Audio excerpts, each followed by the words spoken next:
tú sabes que te amo, que tienes mi vida en tus manos. En mi corazón te doy adoración. Dios, tú sabes que te amo. Y adoramos a Dios. Gloria a tu nombre.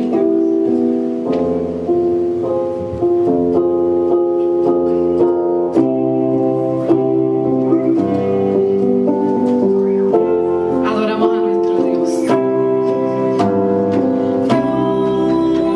Dios, tú sabes que te amo, que tienes mi vida en tus manos. En mi corazón te doy adoración. Dios, tú sabes que te amo.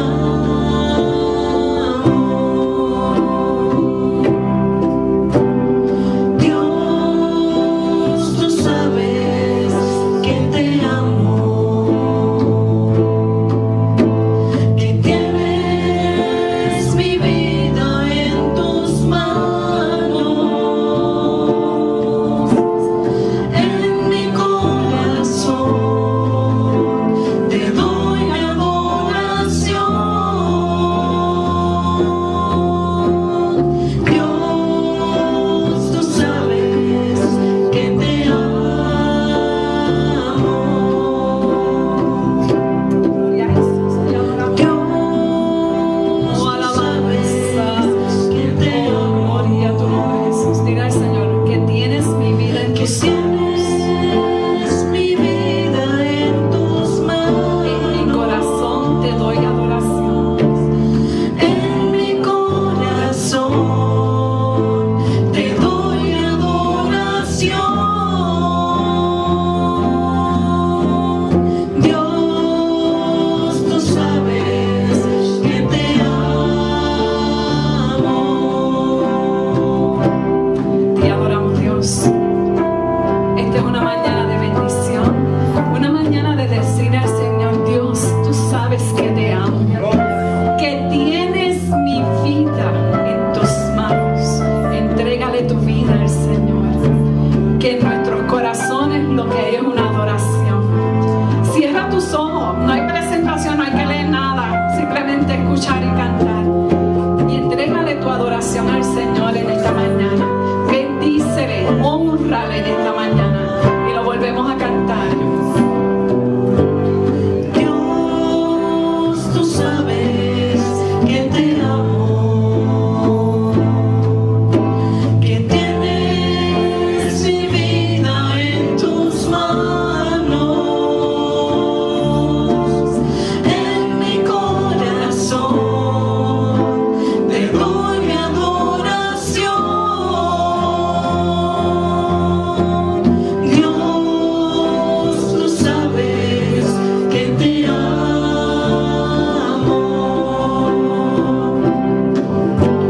Dios, tú sabes que te amo, que tienes mi vida en tus manos. En mi corazón te doy adoración. Dios, tú sabes que te amo. Te adoramos, Dios. Te adoramos, Padre, y bendecimos tu nombre en esta mañana, Señor. Y te damos gracias, Padre.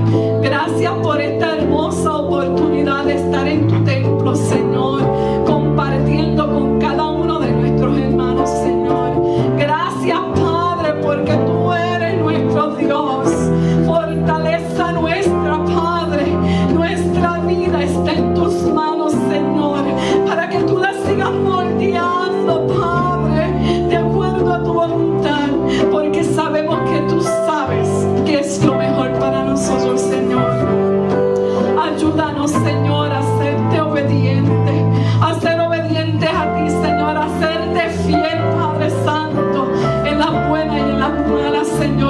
que siempre estemos agarrados de tu mano, Señor.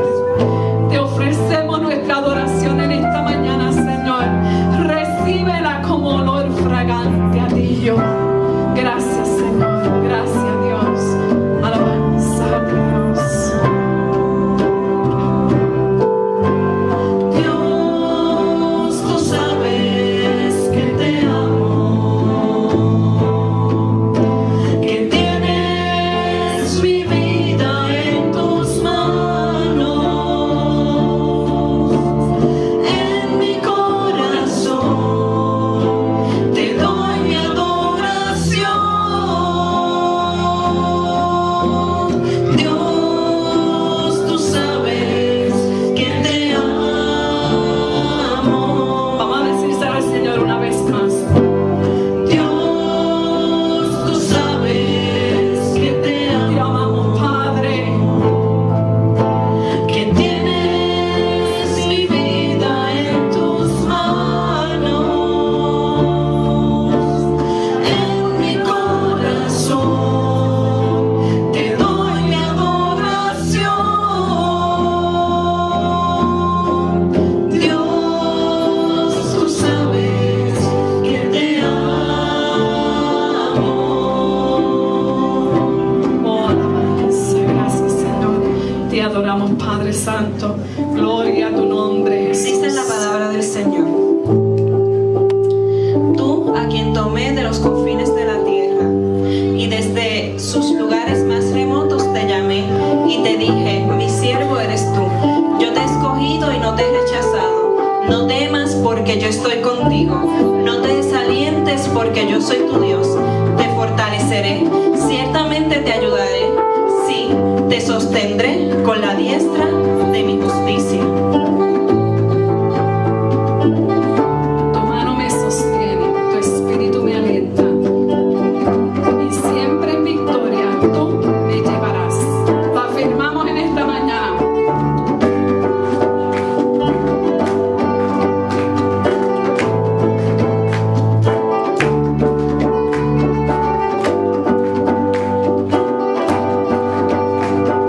Te adoramos, Dios.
tu soberanía en medio de nosotros, Señor.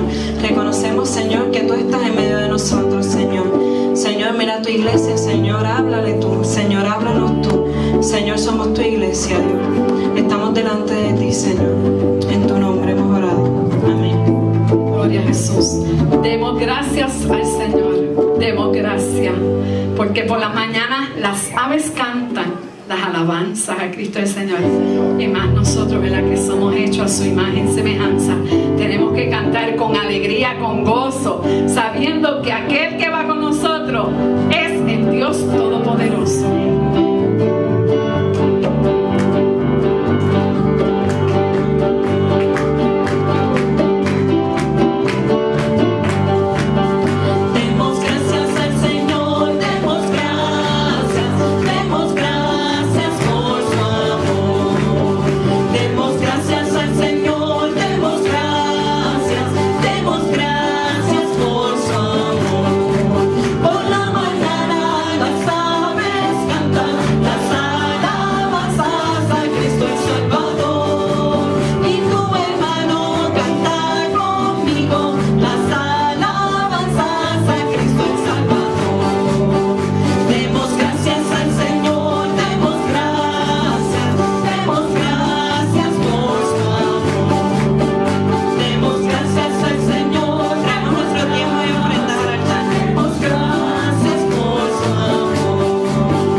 Gracias primeramente porque podemos estar, Señor, aleluya, en esta tu casa, Señor, aleluya, alabándote y adorándote, Señor, aleluya.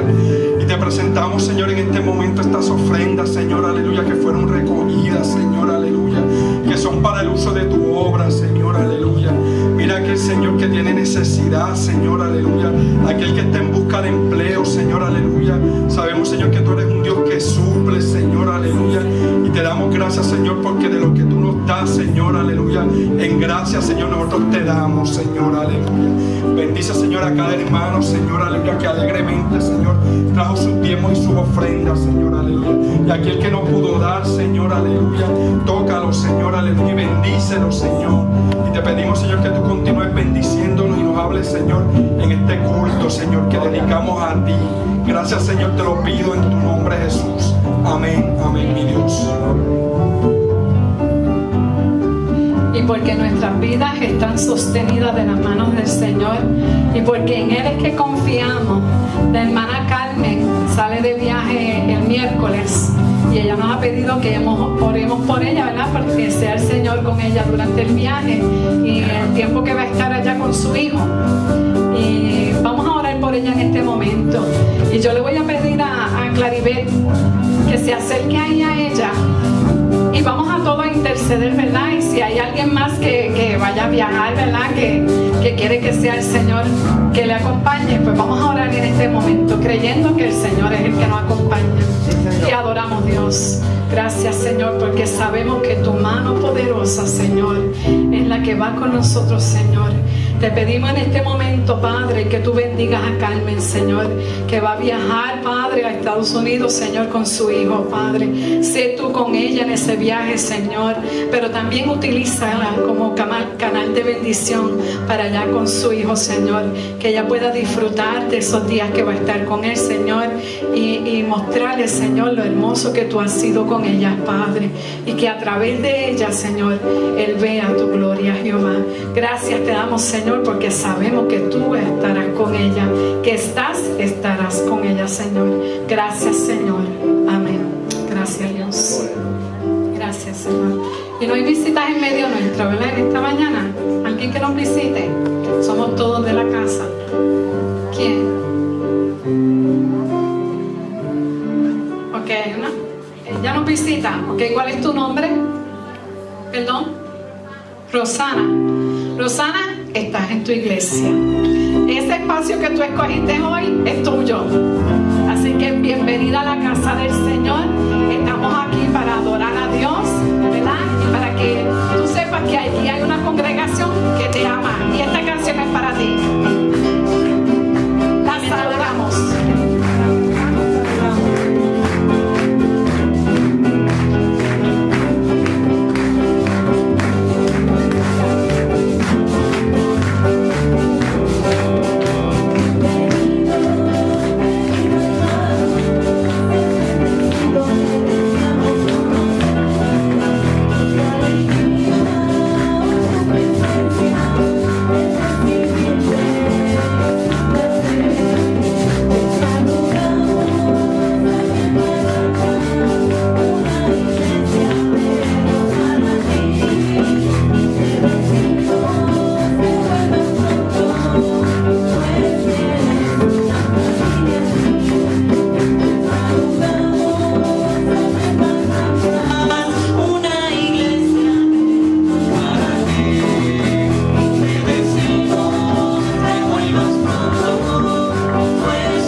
A la casa del Señor, y en este momento nos disponemos a escuchar palabra del Señor a través de nuestro pastor, ¿verdad? Yo digo nuestro pastor porque todos los pastores que han pasado por aquí pues siguen siendo mis pastores aunque estén en otro lado, y él en el momento que estuvo aquí fue de mucha bendición.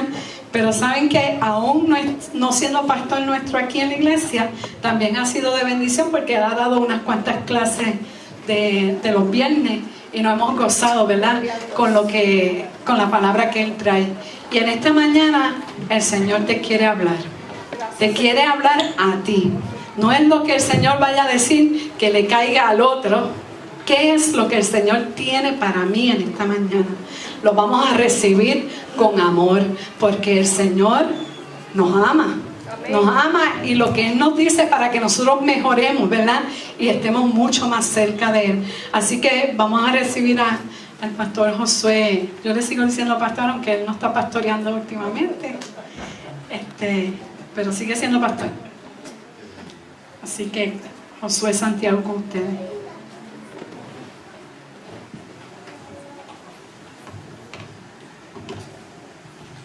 Que el Señor les bendiga rica y abundantemente en esta hermosa mañana. Damos las gracias al reverendo Alexander Fontane, que piensa en uno, ¿verdad?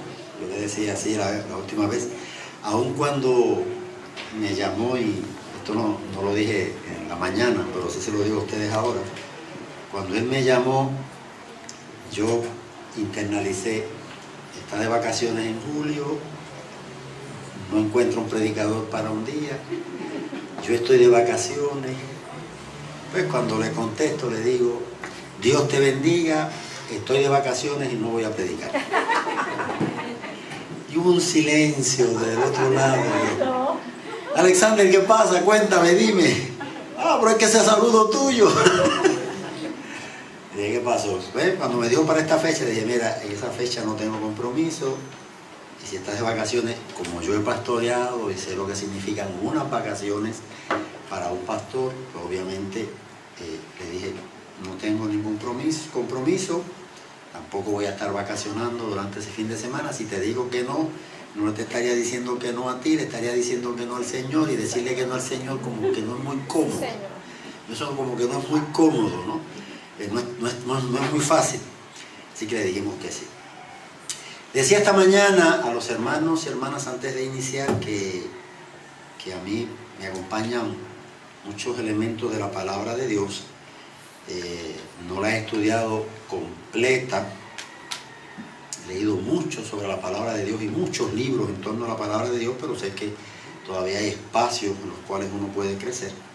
Pero además de Jesús como modelo en mi vida, hay unos profetas del Antiguo Testamento que en cierta medida me sirven de parámetro, de modelo, los leo, los releo.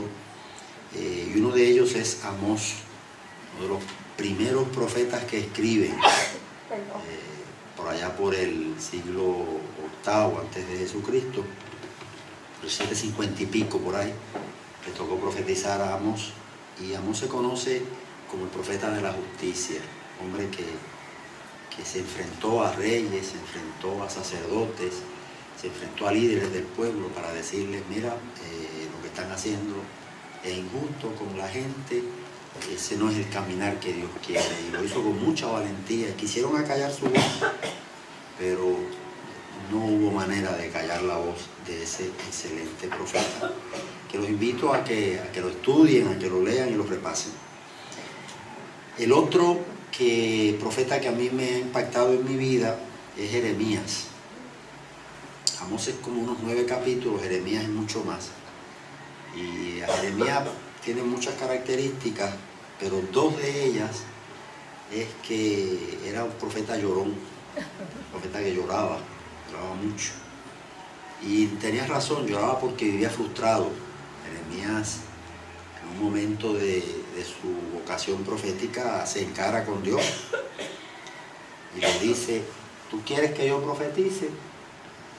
Y esta gente no quiere escuchar lo que tú quieres que yo le diga. ¿Qué vas a hacer conmigo? Quería romper con una vocación que Dios nunca se lo permitió, pero estuvo 40 años más o menos profetizando y nadie quiso aceptar el mensaje que venía de parte de Dios. Y hoy nadie puede decir que Jeremías no era un profeta verdadero, uno de los grandes, excelentes profetas era el profeta Jeremías. Y aunque yo en mi vida pastoral y vocacional he tenido vidas, y aquí hay algunas de ellas que sí han aceptado los caminos del Señor, en realidad el mensaje que el Señor me ha regalado durante mi vida como cristiano, como hermano en la fe, es más un mensaje de reflexión, de ponderarlo, etc. Y sí hay un reclamo, un llamado a una conversión, pero quizás no a la manera que usualmente nosotros lo pensamos, sino desde la perspectiva de de un proceso de conversión hacia lo que pudiera ser un elemento dentro del Evangelio que se aparta un poco de, sí, acepté al Señor y ya no. Es como, después que acepto al Señor como mi Salvador, puedo encaminarme de tal manera que todos mis pasos sean dirigidos por Él. Y en Mateo 1:21, que nos sirve de base para esta reflexión en esta mañana, dice las Sagradas Escrituras: en el nombre del Padre, del Hijo y del Espíritu Santo, y dará a luz un hijo y llamará su nombre Jesús, porque Él salvará a su pueblo de sus pecados. Jesús significa, a la luz de Mateo 1:21, Salvador, porque salvará a su pueblo de sus pecados. Y a la luz de un exégeta, Jesús refleja en ese pasaje la misión que Dios le ha asignado. Es la forma griega del nombre hebreo Josué, el del hombre del que se sirvió Dios para completar la redención del pueblo sacado de Egipto, venciendo al poder cananeo y ocupando la tierra prometida. Por lo tanto, ¿qué es lo que está implícito en la utilización de ese nombre? ¿Qué es lo que está por debajo? Nada más y nada menos que la tarea de prevalecer sobre un estilo de vida que venía imponiendo el Imperio Romano. Y eso es tremenda misión. El modo en que lleva a cabo esa misión está narrado en todo el Evangelio, y quizás en los otros también, no solo en Mateo, ¿verdad? Y cuando este exégeta dice prevalecer sobre el estilo de vida que impone Roma, no es únicamente desde una perspectiva política, ¿verdad? Porque obviamente los imperios funcionan quizás en primera instancia en términos políticos, aunque obviamente ese elemento político está por ahí, sino como un estilo de vida totalmente distinto y opuesto al que ese imperio romano le imponía a su gente, a sus colonias, y por supuesto le imponía al pueblo de Israel como colonia de ese tremendo imperio. Si Dios a través de Josué salvó a un pueblo, ¿cuál es el pueblo que salvará a Jesús? La invocación del Salmo 130, versos 7 y 8, asegura que Israel será redimido por Dios. Además, en Mateo capítulo 2, verso 6, el término pueblo hace referencia al pueblo de la alianza, es decir, a su pueblo Israel. Pero ¿de qué necesita ser salvado? Principalmente de dos cosas. Como el Evangelio fue escrito después de la caída de Jerusalén, un acontecimiento que Mateo considera como un castigo de Dios a causa del rechazo de Jesús por la élite religiosa. Y aunque el Evangelio se ocupa de todos y cada uno de los pecados, la realidad es que el más grave parece ser el de rechazar a los mensajeros. Y les hablaba de Jeremías, como el pueblo de Israel en el pasado, en el 500, 600 y pico, 610, 20, 580, 87, por ahí, no le había creído a Jeremías como mensajero de Dios. Ahora le toca a Jesús, que también en cierta medida es rechazado, ¿no?, por esa élite religiosa. Con la consecuencia no solo del rechazo, sino también de no cumplir la voluntad divina en sus dimensiones completa, integral, porque el Evangelio no está desintegrado. El Evangelio es total, es una totalidad, es integral. Así que entra en juego la dimensión social, es decir, nuestra interacción, nuestra relación diaria. Entra en juego nuestra relación económica, cómo nosotros nos relacionamos económicamente con el hermano y la hermana. Entra en juego la dimensión obviamente política, y no estoy hablando política únicamente, nosotros cuando hablamos de política en este país, rápido lo pensamos en términos político-partidistas. No me refiero a eso, yo pienso que es la política pequeña, pero es la que cubre todo, la que cubre la prensa, radio, televisión, etc. No, cuando hablamos de política me refiero al estilo de administrar. ¿Qué tipo de política pública es la que se va a realizar de tal manera que pueda incluir a todos y a todos? Pero también están las relaciones personales. Los dirigentes que se niegan a ser guiados por Dios no pueden conducir al pueblo, salvo para extraviarlo, convenciendo a la multitud de Jerusalén de que pidan incluso la crucifixión de Jesús, como ocurre en Mateo 27:20. Por otro lado, un mundo bajo la dominación romana no representa los propósitos divinos. Roma también rechaza al ungido de Dios. Tan temprano como en el capítulo 2 mostrará que Herodes, rey aliado y marioneta de Roma, se opone de manera homicida a los planes de Dios. Su tiranía prefigura la de los reyes y gobernadores que perseguirán a los discípulos. Por ejemplo, la de un rey Herodes Antipas, que decapitó a Juan, y la de Pilato, que crucifica a Jesús. Sin embargo, esa punición no es definitiva. El Evangelio hace saber que la caída de Jerusalén por el rechazo de Jesús no era todo lo que Dios tenía que ofrecer. Dios tenía mucho más que ofrecer que eso. La predicación de la comunidad de discípulos brinda a Israel la ocasión de arrepentirse, la ocasión de ser perdonado y la ocasión de hallar salvación en el seguimiento de Jesús, que volverá, créanme que volverá a derrocar no solo a Roma, sino también a todo aquel que se oponga al designio de Dios, y completar de esa manera los planes de salvación de Dios. Además, los planes de Dios nunca han concernido, y esto es bien importante, exclusivamente a Israel, como indican las referencias a Abraham y a las mujeres.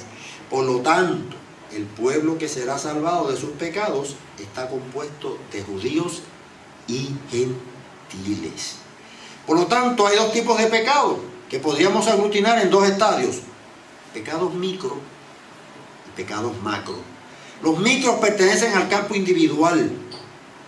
Esos son los que me pertenecen a mí. Son quizás más íntimos, aunque en muchas ocasiones mis pecados íntimos pueden tener repercusiones en la sociedad que está girando a mi lado, en mi familia, incluso a veces en la iglesia. Por otro lado, tenemos los macros, que tienen una larga tradición, una larga historia. Pensemos, por ejemplo, en los dos relatos que encontramos en Génesis sobre la creación del ser humano. El primero está en Génesis 1:27, nos indica que el ser humano, varón y hembra, fueron creados en igualdad de condiciones.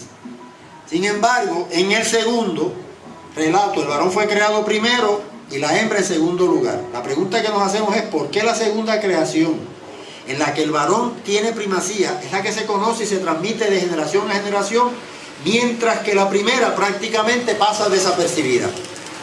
Bien sencilla la explicación. Hay una larga tradición de jerarquía en la que el concepto expresado en primer lugar tiene la preponderancia sobre el expresado en segundo lugar. Ejemplo: hombre, mujer, blanco, negro, rico, pobre, norte, sur, europeo, latinoamericano, estadounidense, latinoamericano, estadounidense, puertorriqueño, puertorriqueño, dominicano, dominicano, haitiano, presidente, subordinado, jefe, trabajador, patrón, cliente, libre, esclavo, judío, griego, y quizás la lista sería interminable. Quiero resaltar una: puertorriqueño, dominicano. ¿Sabe qué? Que en este país hay un prejuicio contra los dominicanos, y prácticamente la inmensa mayoría de los chistes donde hay un ser humano que está embrutecido, que no sabe, que topa, es dominicano. Tengo para decirles algo, que esos chistes que se hacen hoy, que tienen como protagonistas los dominicanos, en la década del 30 y del 40 y del 50 se hacían, pero quienes eran los protagonistas éramos nosotros, los puertorriqueños. O sea, que para que ustedes vean. Pero quiero también resaltar el hecho de que, de la misma manera en que existe un prejuicio de nosotros hacia ellos, obviamente ellos entonces en respuesta lo van teniendo contra nosotros, de ellos hacia los haitianos. Usted ve a un dominicano de color y dice que él no es negro, negros son los haitianos. Él no. Los haitianos son los negros. Entonces, para que ustedes vean cómo se da esta dinámica, ¿no? Definitivamente el pecado estructural de la jerarquía nos lanza a la injusticia de pensar, de creer que el hombre es más importante que la mujer. ¿Será eso cierto? Se quedaron callados. Yo pensé que todo el mundo iba a decir ¡no! Que obviamente el blanco es mejor que el negro, y que el rico es mejor que el pobre, y así sucesivamente. De ese pecado nos salvará Jesús. ¿Cómo? Dándonos la oportunidad de ser parte de un reino de Dios proclamado por Él. No olvidemos que en Mateo 6:33 dice: mas buscad primeramente el reino de Dios y su justicia, y todas estas cosas os serán añadidas. Así que la letra J de ese hermoso nombre de Jesús la visualizamos como justicia. Este concepto no es patrimonio exclusivo de la Biblia. Una búsqueda del mismo nos llevaría hasta la Grecia clásica, y aquí se emparentaría con la política y la filosofía. Más tarde aparece en Roma, y lamentablemente nuestro concepto de justicia está influenciado por el de la justicia romana. El concepto de justicia en Roma se basaba en la inviolabilidad y hasta en la exaltación del derecho de propiedad. De ahí que hacer justicia era darle a cada uno lo suyo. Por tanto, a quien tenía mucho, se le daba mucho, y a quien tenía menos o poco, se le daba menos o poco, y al que no tenía nada, nada había que darle. Ahora bien, esa no es la justicia que aparece en la Biblia, que proclamó Amós, o un Isaías, o un Jeremías, y que Jesús también, con su proyecto del reino de Dios, predica y proclama. Mientras la justicia para la tradición occidental en la que nos encontramos consiste en dar a cada quien lo suyo, lo que nosotros pensamos que le pertenece, para la tradición bíblica consiste en defender eficazmente al que por sí mismo no puede defenderse. ¿Cuánta gente hay que no sabe cómo defenderse? Y sus derechos son pisoteados, ¿no? En ese sentido. Dicho de otra manera, lo que la tradición occidental defiende ante todo es el derecho de propiedad. Lo que la tradición bíblica defiende ante todo es al pobre y al marginado. Son dos maneras muy distintas de aplicar el concepto de justicia. Así pues, si somos cristianos y cristianas y decimos que la Biblia es la palabra de Dios, entonces hacer justicia es defender al pobre, a la pobre, al que esté marginado, a la que esté marginada, a quien esté oprimido o esté oprimida. Y al hacer esto, ponerse de parte de esas gentes a una costa de enfrentarse al prepotente y sobre todo a quien pueda ser opresor. Y eso cuesta, porque a Jesús le costó tremendamente. La letra E de ese hermoso nombre de Jesús la visualizamos como una espera llena de esperanza. Si tomamos el verbo esperar, el significado es tener esperanza de conseguir lo que se desea. La palabra esperanza aparece en los evangelios una vez, solamente en Juan 5:45, y no se refiere a Jesús. No aparece en Mateo, Marcos ni Lucas. Sin embargo, el verbo esperar aparece en todos los evangelios y en algunos más de una vez. Por otro lado, algunas versiones traducen por esperanza la palabra confianza. Y es que la esperanza entraña confianza. Es lo que podríamos decir una espera confiada. La interrogante que tenemos que hacernos es si verdaderamente nosotros y nosotras esperamos confiadamente en Dios. Porque la respuesta a esa pregunta tiene tres posibilidades. La primera es en la afirmativa, es decir, esperamos confiadamente en Dios. Oramos y esperamos en Dios. Oramos y esperamos en Dios. Y hacemos lo que tenemos que hacer. Y confiamos en que Dios hará lo que le corresponde. Yo soy de la filosofía que aquello que no está en mis manos realizar, yo se lo entrego al Señor. Es aquello de venir a mí y traer las cargas, que yo sale a descansar. Y cosas que yo no las puedo cambiar. Yo no puedo cambiar a un ser humano. Vamos a pensar que un familiar mío no está asistiendo a la iglesia, no está participando de la vida eclesial y yo quisiera que participara. ¿Usted cree que yo lo puedo agarrar por el brazo y traerlo y que lo haya que adore? No puedo hacer eso. Esa carga yo se la entrego al Señor. Ahora yo de vez en cuando le doy un mensaje. Cuando necesita, estoy ahí apoyándolo, estoy con él o con ella. Y le voy enseñando que esa es la manera de cómo nos relacionamos los cristianos y las cristianas. Y cuando en una situación, aquellos que quizás son sus pares lo dejan solo o la dejan sola, ahí está ¿quién? El cristiano o la cristiana acompañando. Sin necesidad de estar, te lo dije. Sí, porque rápido te lo dije. Y ahí mató el evangelio, se fue a pique todo lo que uno pudiera hacer. La segunda, la primera es, repito, verdaderamente esperar confiadamente en que Dios obre. La segunda es que aunque digamos que esperamos en Dios, la realidad es que nuestra confianza está depositada en algo que no es Dios, en otra cosa. Que puede ser el dinero, que puede ser el empleo, que puede ser la profesión, que puede ser la inteligencia, qué sé yo, qué cosa. Y en eso es que nosotros ¿qué? Confiamos. Por ejemplo, los estudiantes confían mucho ahora en los buscadores. Tienen una asignación que el buscador me la haga. Y hay un lugar que se llama el Rincón del Vago. Así se llama. Le digo porque yo, cuando me entregan un trabajo, si me da un tufo, y esta vez no es alcohol, pero me da un tufito, como que no es, como que hay unas palabras, un léxico, usted sabe, que no es del diario. Yo digo, y lo coloco en el buscador y me llevó allá al Rincón del Vago, allá aparece el trabajo, ven ahí, completo. No, utilícelo, pero óigame, estudiar significa, como decía José Luis González, tener buenas posaderas, sentarse y uno qué, leer. Eso también pasa con la palabra de Dios. ¿Cuánto nos sentamos a leer la palabra de Dios?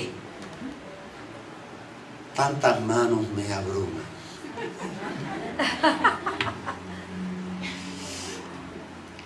¿En quién nosotros tenemos depositada nuestra confianza?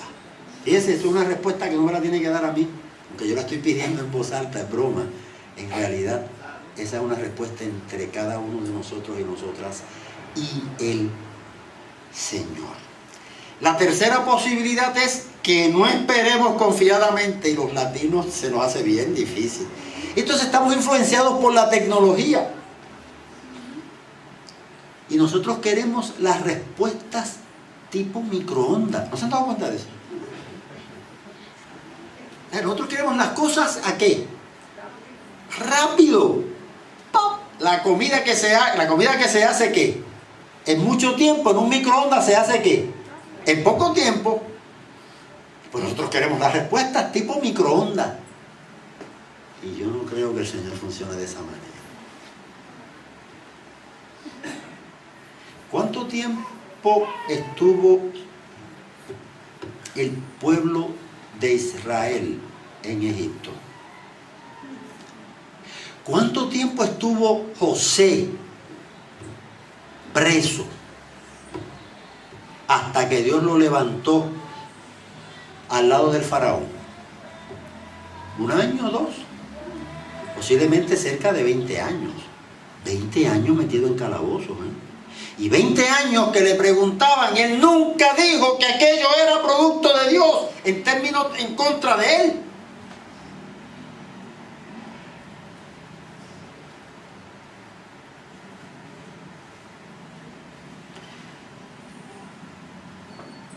Es esperar afanados, esperar fatigados, esperar angustiados. En ese sentido, el pasaje de Mateo 6, 25, 33 es iluminador. Como indica el pasaje y sostiene la exégesis, el afanarse con angustia por las cosas materiales, no por las espirituales. Si nos afanamos por las espirituales, como nos afanamos por las cosas materiales. Hoy día, hoy, no en la época de Jesús, hoy el afán y la angustia continúan siendo por las cosas materiales, principalmente por lo que no vino cosas artificiales, tales como tabletas, que sirven a un fin. Yo las utilizo, pero no pueden ser un fin en sí mismos, son un medio.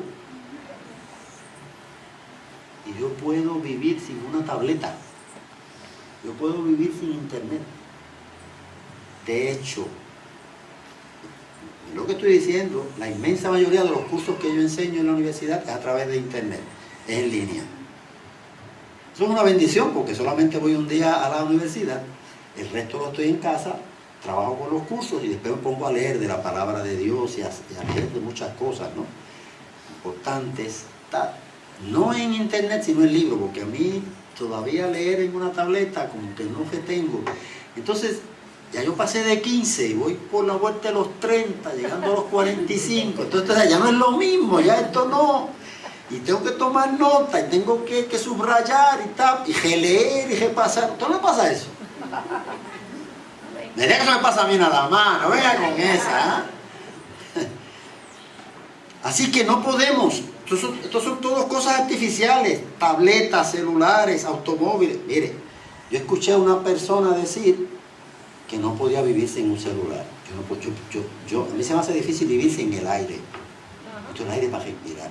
Se me hace difícil vivir sin la comida. Podría morirme por inanición. El agua. Y la necesito y qué bueno que me la ponen aquí. No importa que sea esta cosita chiquitita, pero mire, bueno, qué bien. Está ahí. Pero sin un celular. Esos son los grilletes modernos. ¿Ustedes saben que antes ponían a los presos con grilletes? Digo, todavía lo utilizan, pero los esclavos le metían el grillete, pues tú un grillete moderno, un celular es un grillete moderno. Se consigue donde quiera que tú estés. O sea, porque tú digas, mire, es que no había señal o algo así. Pero los mentirosos no entran, ¿sabes? Cuidado, ojo.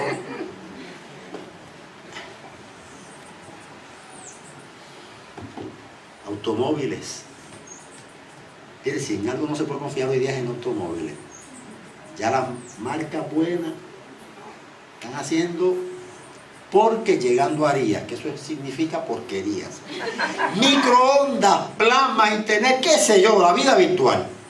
Por lo menos Jesús está hablando en este pasaje de qué comer, qué beber y qué vestir.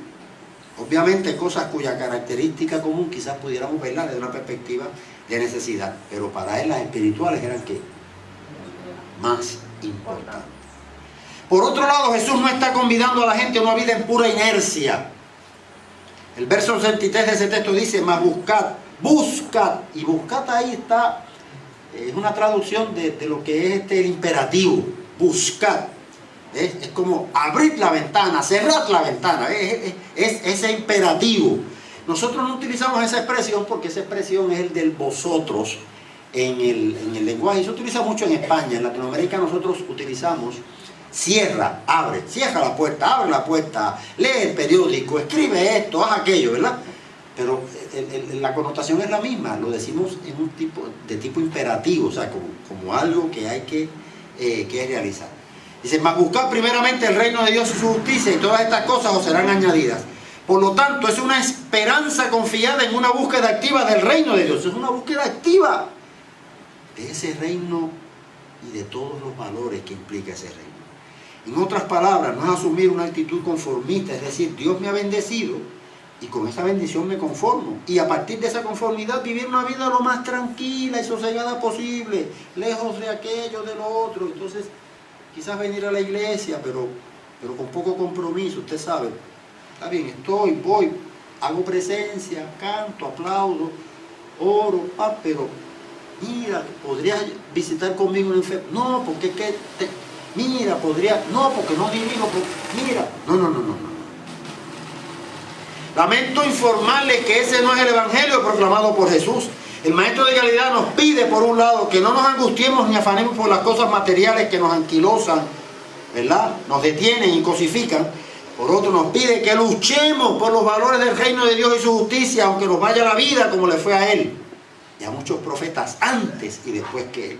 De ahí que cuando Jesús dice buscar ese reino y su justicia, debemos entender por la palabra buscar, vivir el reino de Dios y su justicia. Y al utilizar el verbo vivir, nos referimos a poner en práctica día a día los valores de ese reino. Los valores que conforman el evangelio, los valores que conforman las buenas nuevas de salvación. Amor a Dios, amor al prójimo, equidad, justicia, perdón, no jerarquía, visitar al necesitado, compartir con el que no tiene y funcionar como hermano y en ocasiones como amigo, pero nunca como jefe, nunca como dueño, nunca como superior, sino en igualdad de condiciones. No importa lo que el Señor nos regale, no importa las bendiciones que Dios nos dé, a más bendición, mayor humildad. A más gracia de Dios, mayor humildad. Gloria a Dios. Yo creo que Pablo lo dice muy bien, porque Jesús no escatimó el ser igual a Dios como cosa a que aferrarse, sino que se anonadó. Y miren, les voy a dar un ejemplo de lo que es anonadarse. Eso es anonadarse, es bajarse. Y aunque yo lo hago aquí literalmente, Jesús lo hizo espiritualmente. Y si no entendemos eso, no hemos entendido este hermoso evangelio. Entonces vamos a pensar que lo que yo tengo es porque me lo merezco. Yo me lo merezco. Pues yo me merecía los estudios que tengo, yo me merecía aquello, lo otro. Me lo merezco. ¿De dónde? Eso es la gracia de Dios. Y cuando yo lo entiendo como parte de esa gracia de Dios, entonces el evangelio se hace inclusivo. No es exclusivo. todos y todas tenemos la misma oportunidad. Si buscamos, si luchamos por llevar a la práctica los valores del reino de Dios y su justicia, tendremos una familia más saludable emocional y espiritualmente hablando. Y salud viene a representar la primera S del hermoso nombre de Jesús. La salud, tanto emocional como física, nos la regala Dios como un don gratuito, pero nos corresponde mantenerla. Sin embargo, ¿qué ha ocurrido? Que con nuestro proceder le hemos hecho daño a ambas y tenemos una sociedad enferma, tanto física como emocionalmente. A la física, contaminando el ambiente, y si es micro, yo haciéndome daño. ¿Cuánta gente no se hace daño con un montón de cosas que no tiene que ponerle al cuerpo? Y se las echa a ese cuerpo. Cuando llegan al Evangelio se dan cuenta, ¿no?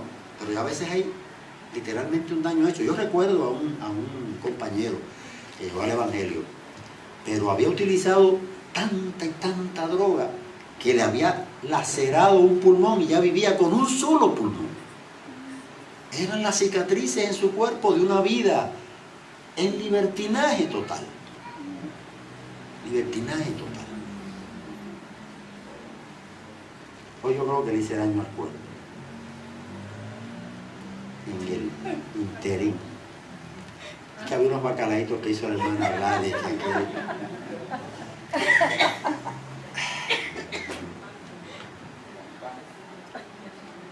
Y después el esposo ahí.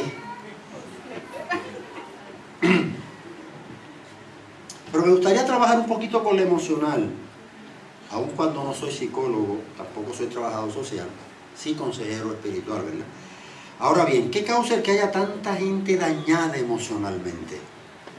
Me parece que a través de la historia se han desarrollado unas estructuras que permiten que unos controlen oprimiendo, mientras los demás tienen que soportar las cargas emocionales que esos que controlan imponen.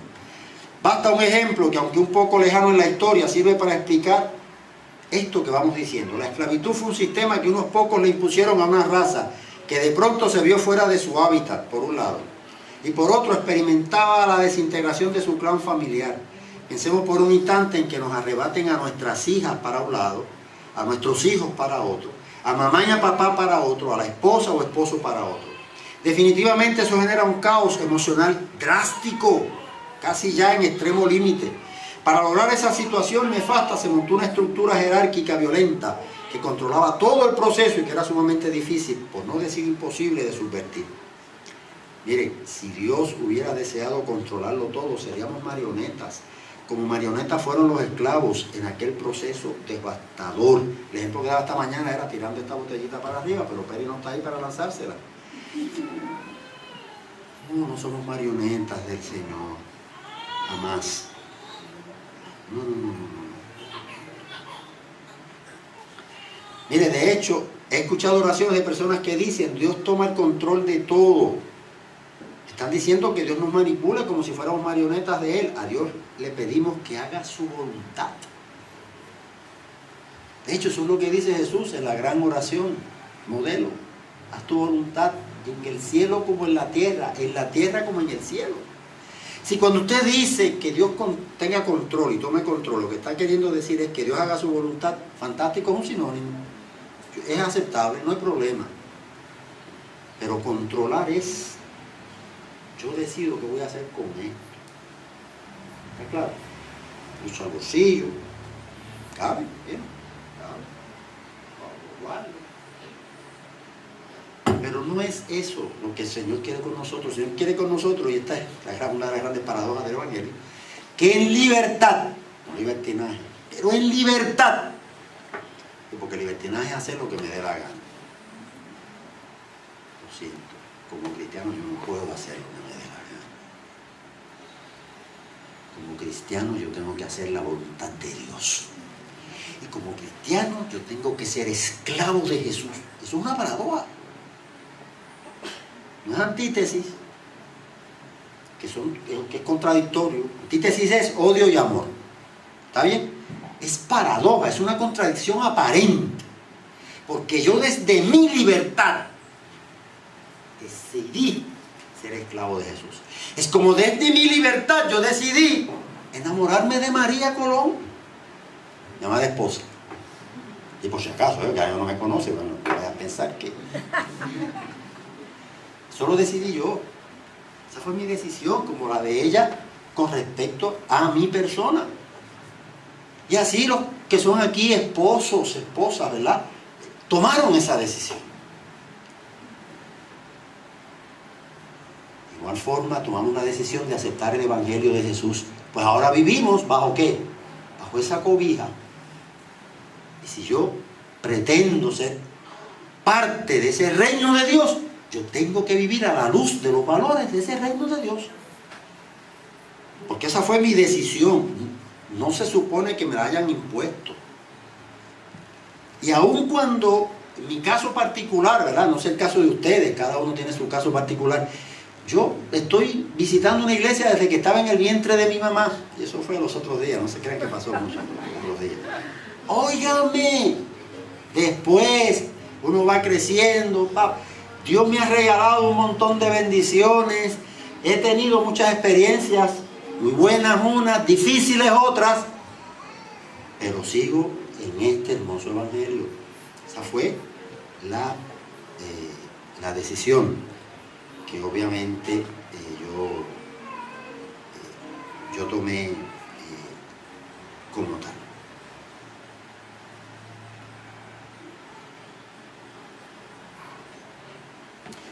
Los discípulos de Jesús, al igual que el maestro, se forman en un ambiente sumamente jerárquico, controlado ¿por quién?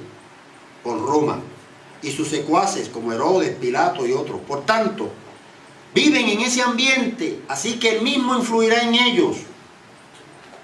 El ambiente que nos rodea, que rodea este templo, que rodea la sociedad, nos va influyendo.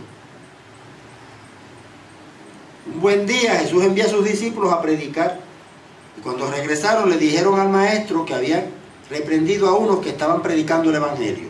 ¿Por qué los discípulos reprendieron a quienes predicaban el evangelio? Porque no estaban en el control de ellos y de esa manera tampoco supuestamente controlados por Jesús. ¿Y cuál fue la respuesta del maestro de Galilea? Él, que no controló a Pedro ni a Judas, cuando uno le niega y el otro le entrega, le dijo: quien no es contra mí, conmigo es. Definitivamente hay personas que su sola presencia puede que monten lo que denomino presiones indebidas. Y créanme, también ocurre en el contexto de la iglesia, lugar que se supone sea una comunidad de amor, de fe, de esperanza, y lugar en el que se apliquen los valores del reino de Dios. Es decir, la justicia, la paz, el perdón, la equidad, ninguna estructura jerárquica menos opresiva. Y es que presiones indebidas es igual a salud emocional seriamente dañada. Por tanto, nos corresponde con la gracia de Dios buscar el reino de Dios. Es decir, aplicar los valores del reino ya mencionados, que contribuirán a crear un clima de distensión. Cuando luchamos por un clima de distensión a partir de la buena nueva del Evangelio proclamado por Jesús, contribuimos a un ambiente de excelente salud emocional y de hermosa coinonía, entiéndase, de hermosa comunión, que tanto se necesita en esta época de tanta tensión, de tanta presión y de tanta exigencia. La U la visualizamos en dos posibilidades: por un lado unidad, por otro lado utopía. Posiblemente la unidad, el ser uno en Cristo, sea como nos indica Pablo en Gálatas 3:28, cuando dice: ya no hay judío ni griego, no hay esclavo ni libre, no hay varón ni mujer, porque todos vosotros sois uno en Cristo Jesús. Y eso quizás sea una utopía. Ahora bien, ¿qué es una utopía? Según el diccionario, es plan, proyecto, doctrina o sistema deseable que parece de muy difícil realización. Aunque siempre se nos ha dicho que una utopía es irrealizable, la realidad es que a la luz de esa definición la palabra utopía tiene un sentido positivo en tanto proyecto ideal de un mundo justo, lo cual implica la crítica del orden presente. Por tanto, no es que no se pueda realizar, es que parece irrealizable en el momento de su formulación, no necesariamente de su implantación. Por supuesto, mientras las utopías se encuentran solo en un estado latente y no se canalizan y se expresan a través de los movimientos sociales, no son otra cosa que modelos elaborados sobre cómo debe ser el mundo. Señala Juan José Tamayo que el elemento común de las diferentes definiciones de utopías apuntan de una forma u otra a lo todavía no experimentado o al todavía no ser. Los rasgos fundamentales de la utopía son insatisfacción personal y colectiva ante la realidad, análisis crítico de las disfunciones sociales, rebelión contra el orden existente por considerarlo injusto, propuesta de una realidad liberada de opresiones, programa de acción para transformar la realidad. La pregunta que nos tenemos que hacer es si en la Biblia hay utopías. Posiblemente nunca las hemos pensado ni hemos leído la Biblia como posibles utopías o que contenga posibles utopías. Pero eso no significa que no existan. La primera gran utopía es la de la creación que aparece en los primeros capítulos de Génesis. Qué ideal sería nosotros poder vivir en un paraíso al estilo nos lo presenta Génesis. Claro, antes de la caída. Y en cuanto a la creación del ser humano, a la que aparece en Génesis 1:27, no la de 2:15 al 21. Pero la gran segunda utopía que aparece en la Biblia es la del Éxodo. Es la liberación del pueblo de Israel de la esclavitud egipcia, combinada con la tierra prometida. Hoy quizás no las visualizamos como utopías, porque ya están realizadas. Pero en el momento en que Dios llama a Moisés y lo comisiona para esa gran misión, se le anuncia al conglomerado de gente que estaban siendo oprimidas en Egipto, sí son utopías porque se proyectan hacia el incierto futuro. En el Nuevo Testamento habrá alguna. Yo pienso que la más grande utopía, que todavía hoy día continúa como tal, porque aunque se ponga en práctica, la realidad es que siempre posee una dimensión de futuro, ese es el reino de Dios y su justicia. Si nos vamos a Marcos 1:1, dice, principio del Evangelio de Jesús, Hijo de Dios. Y en ese mismo capítulo, los versos 14 y 15, dice, después que Juan fue encarcelado, Jesús vino a Galilea predicando el Evangelio del reino de Dios, diciendo, el tiempo se ha cumplido y el reino de Dios se ha acercado, arrepentidos y creed en el Evangelio. Es decir, que Evangelio y reino de Dios son sinónimos. Por tanto, el Evangelio, buenas nuevas de salvación, viene a ser la puesta en práctica de los valores del reino de Dios. Y la utopía del reino de Dios, proclamado por Jesús, vino a ser una propuesta alterna al orden establecido por los romanos y Augusto y por el movimiento religioso de la época de Jesús. Predicando el reino de Dios y su justicia, Jesús subvertía el orden establecido con un proyecto que implicaba amor, no odio. Paz verdadera, no la paz romana, que era base del sistema militar. Equidad, donde no existiera ninguna jerarquía, bastante que jerárquico que era el imperio romano. Esta última, la jerarquía, es la que más daño nos hace porque somos jerárquicos. Mire, con un par de ejemplos basta para probarlo. Cuando se enferma alguien de la alta jerarquía, aunque no visite el templo muy a menudo, nos esmeramos por visitarlo.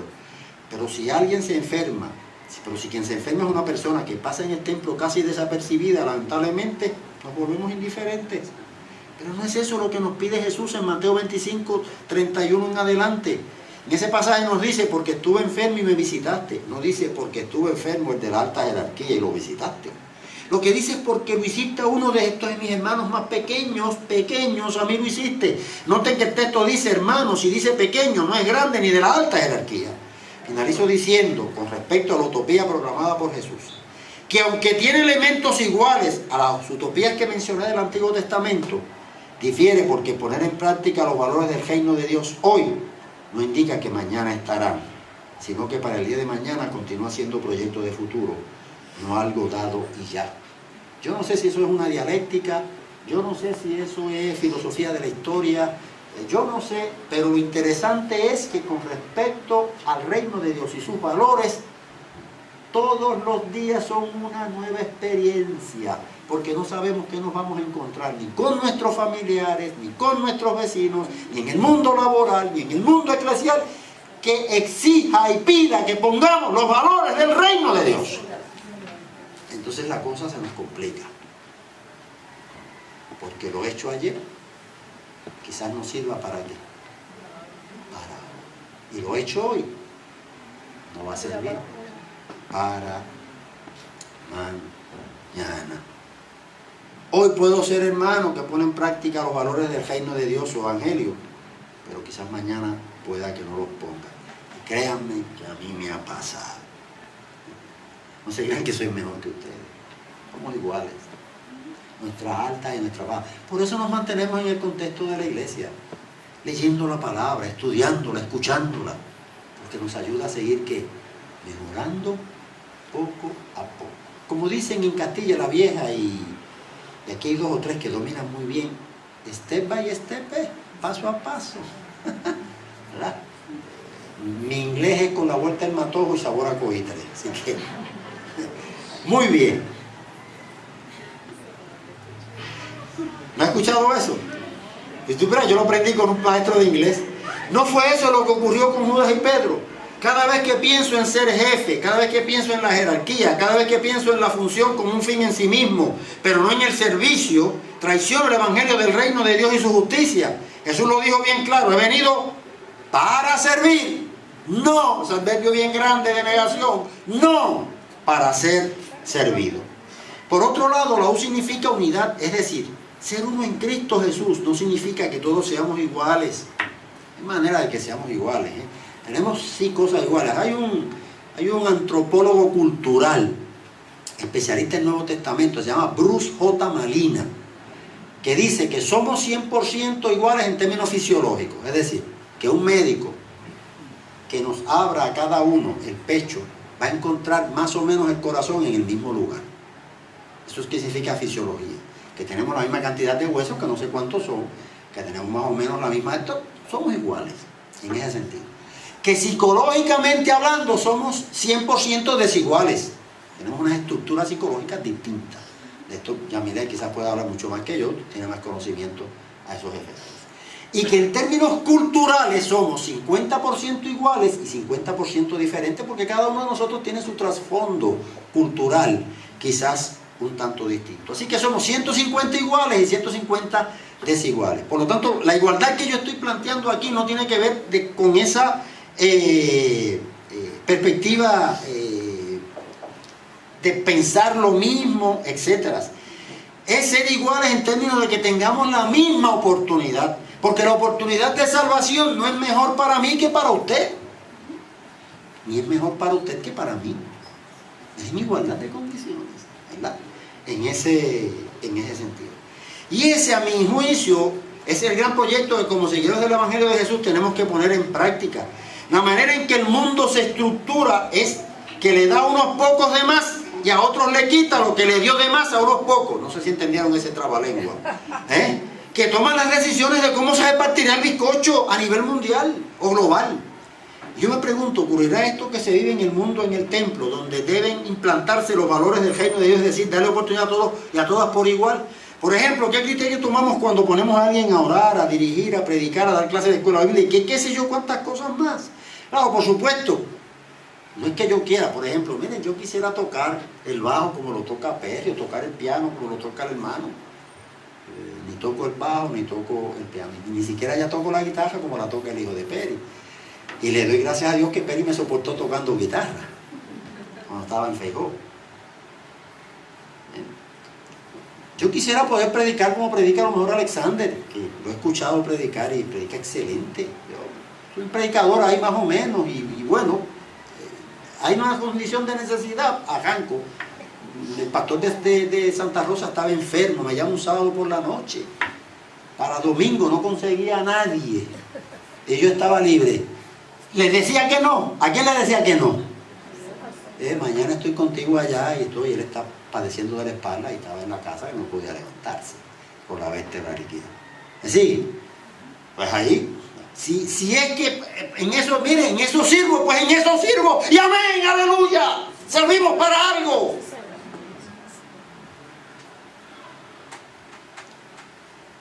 Lo importante es que le demos a los hermanos y a las hermanas la oportunidad de crecer en este hermoso evangelio, de crecer en la gracia de Dios y de ir por ese camino. Mire, uno puede entender que una persona que no desea dirigir, dar clase, predicar, cantar u otra se le respete, pero si lo desea y no le damos la oportunidad, estamos trabajando como lo hacía el Imperio Romano, que crucificó a Jesús, y como lo hacen los grandes intereses económicos actuales, discriminando. Mire, yo me siento a escuchar, yo tengo bastante preparación en el área de Biblia, porque tomé muchos cursos y fui al seminario y me reestructuré, tengo muchos libros y leo, me paso leyendo. Diría que el 75% de mis lecturas tienen que ver con la Biblia, con la palabra de Dios. Pero yo me siento a escuchar a una persona que no tenga esa preparación, me siento a escuchar ahí palabra de Dios, y Dios me libre de establecer una crítica. Porque ¿quién soy yo? Dígame, ¿quién es más inteligente? ¿Yo o Dios?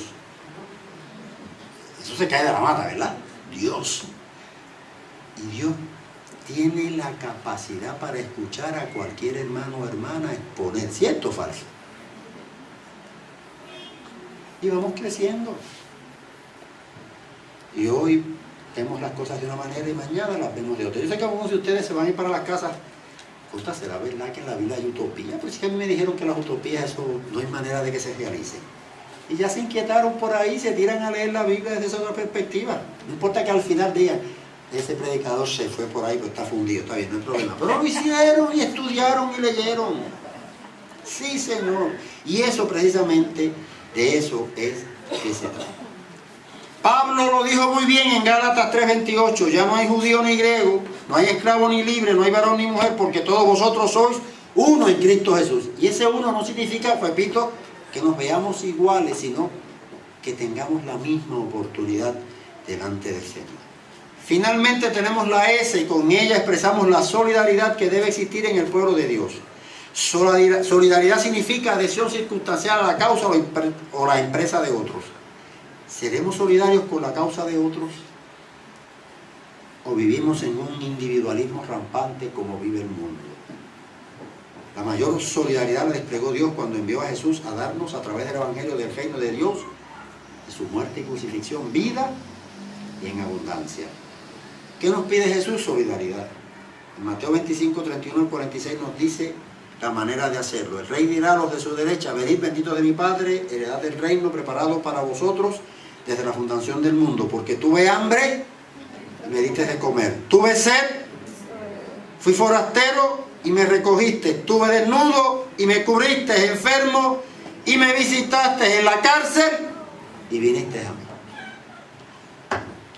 Si no estamos dispuestos a esa solidaridad,